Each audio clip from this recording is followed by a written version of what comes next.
பாருங்கள், கவனத்தை ஈர்க்கின்ற அந்த பிரச்சனையை மாறி இது வேறு வேறு திசைகளிலே செல்லுமானால் எந்த பிரச்சனைக்காக இதனை அனுமதித்தேனோ அந்த பிரச்சனை நிறைவேறாது.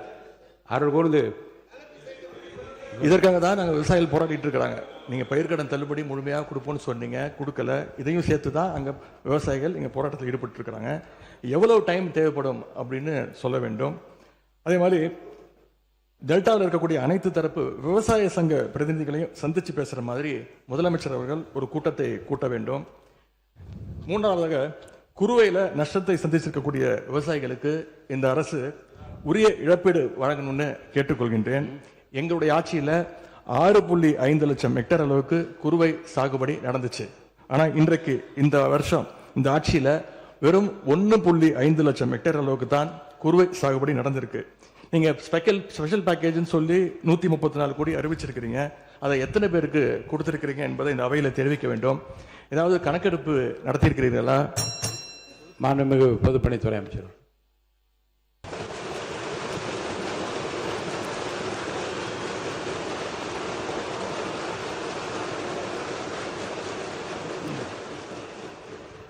மாண்புமிகு பேரவைத் தலைவர் அவர்களே, மாண்புமிகு பேரவைத் தலைவர் அவர்களே, காவிரி விவகாரத்தில் எதிர்கட்சி சில விவரங்களை கேட்டிருக்கிறாங்க. காவிரி நமக்கு உயிர் ஆதாரம், நம்மளோட உணர்வு ரீதியான ஒன்று. அதனால் அதை வச்சு அரசியல் பண்ணுற எண்ணம் துளி கூட நம்ம அரசுக்கு இல்லை.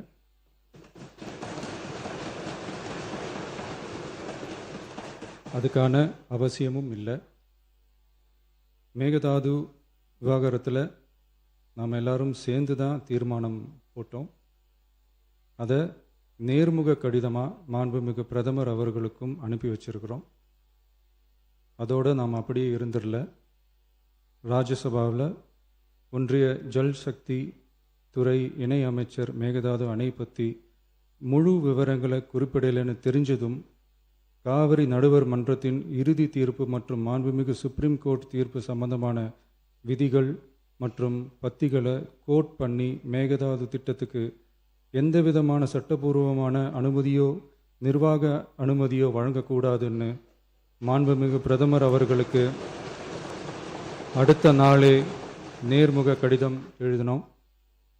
காவிரி நதிநீர் பங்கீட்லேயும் சரி, மேகதாது அணை கட்டுற முயற்சிகளை தடுக்கிறதுலையும் சரி, தமிழ்நாட்டோட உரிமையை நம்ம அரசு கொஞ்சம் கூட விட்டு தரவே தராது. அதுதான் நம்மளோட நிலைப்பாடும்.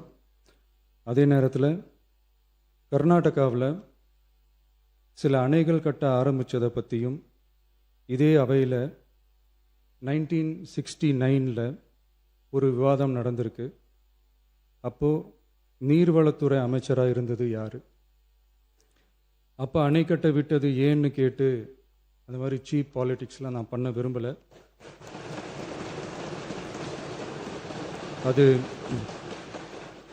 அது நம்ம நோக்கமும் இல்லை. ஏன்னா காவிரி விவகாரத்தை ரொம்ப கவனமாக கையாளணும். எந்த கட்சி ஆளுகிறது, எந்த கட்சிக்கு பெருமை, யாருக்கு பெருமைன்னெலாம் பார்க்கக்கூடாது. இது தமிழக மக்களுடைய பிரச்சனை அப்படின்னு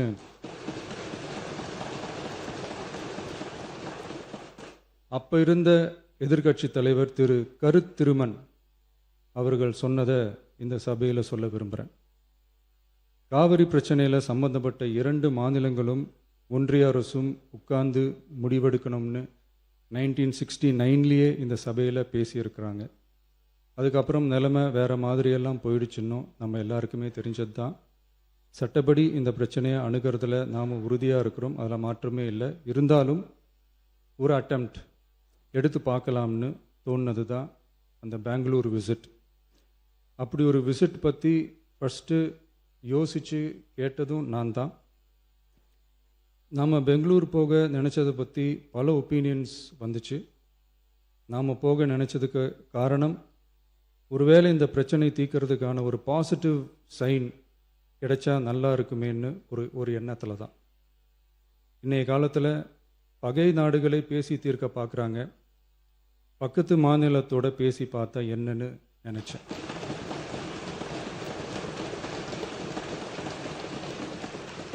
அதனால தான் அப்படி ஒரு அட்டெம்ப்ட் எடுக்க நான் ட்ரை பண்ணோம்.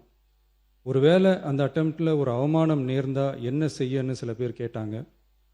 அப்படி நடந்தால் தமிழ்நாட்டு மக்களுக்காக அதையும் தாங்க தயாராக தான் இருக்கேன்.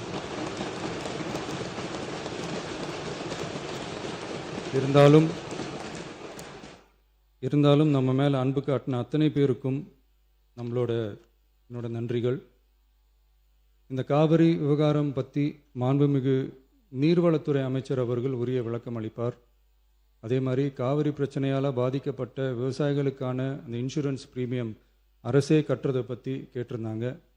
அதுக்கான விரிவான பதிலை மாண்புமிகு விவசாய அமைச்சர் அவர்கள் தருவார். அப்புறம் இந்த குறுவை சாகுபடிக்கு அந்த நிவாரண தொகுப்பு பற்றி எதிர்க்கட்சியிலேருந்து கேட்டிருந்தாங்க.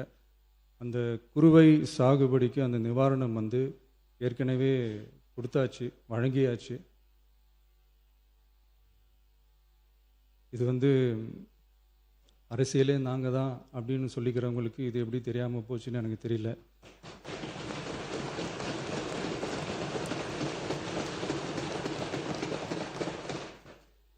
முன்ன பின்ன பேப்பர் படிச்சிருந்தா நாட்டில் என்ன நடக்குதுன்னு தெரிஞ்சிருக்கும்.